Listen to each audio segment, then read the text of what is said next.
Un dilemme s'impose à moi ce matin. J'ai reçu un mail de la plateforme Etsy qui me dit que je dois scanner ma carte d'identité soit via l'identité numérique, soit via une plateforme qui s'appelle, je ne me rappelle plus, Persona. C'est une entreprise américaine et ça n'a pas l'air bien mieux en fait. J'ai l'impression que tout nous pousse vers un engrenage certain. La facturation électronique en septembre, l'identité numérique, la monnaie numérique. Je pense que le message est clair maintenant. Pour ceux qui ne me connaissent pas, je suis Rose des Maisons, atelier Pépites de Lave. Je suis émailleuse sur lave des volcans d'Auvergne. Et je fais des créations énergétiques en lien avec la terre-mère. Et toutes ces choses qu'on nous impose, qui nous mettent la corde au cou, pour une artiste, c'est vraiment pas évident parce que du coup, moi, j'étais reliée à mon âme, je libérais des messages pour moi importants en lien avec la spiritualité. Et à quel moment, si on est bridé de la sorte, on va pouvoir encore continuer à créer? En fait, j'ai l'impression que on devient de plus en plus esclave. Hein. Esclave pour servir qui? Toujours les mêmes, les GAFA, les réseaux, etc. J'ai joué le jeu pendant un temps, de me former pour essayer de promouvoir mon activité, communiquer sur les réseaux sociaux, mais le problème c'est que c'est sans fin et ils serrent les taux parce que les algorithmes changent, au bon vouloir de qui? Toujours les mêmes. Et en fait, c'est des décisions qui prennent tout seuls là-haut sans demander notre avis.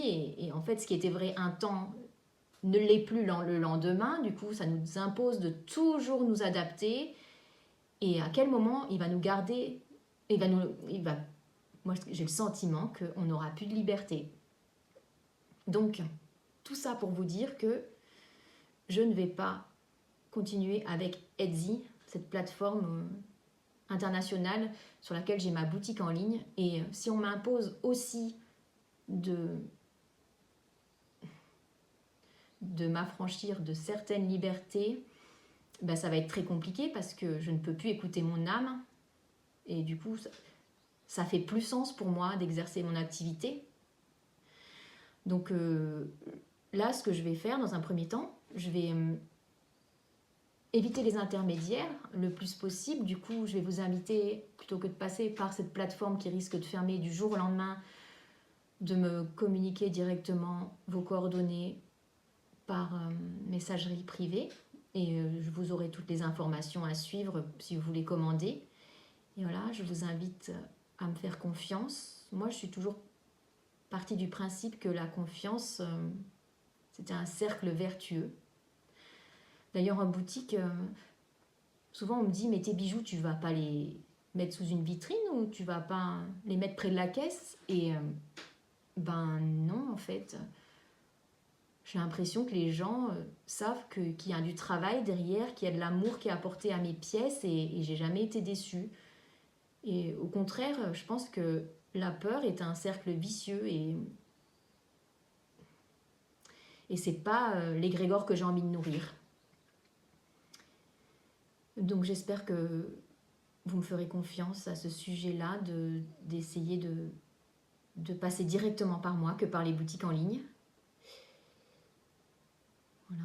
Et voilà, je pense que c'est à nous de faire les bons choix là, parce qu'on se trouve à un carrefour où ça n'a peut-être pas l'air, mais bon, enfin, moi je trouve que vraiment l'engrenage il se précise là, hein.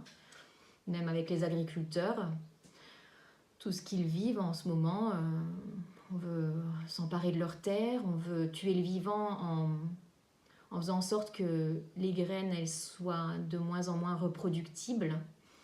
Donc là, je pense que le message est très clair. Et donc n'oublions pas que nous sommes tous des pépites, que nous sommes tous souverains. Et je vous dis à très vite les pépites.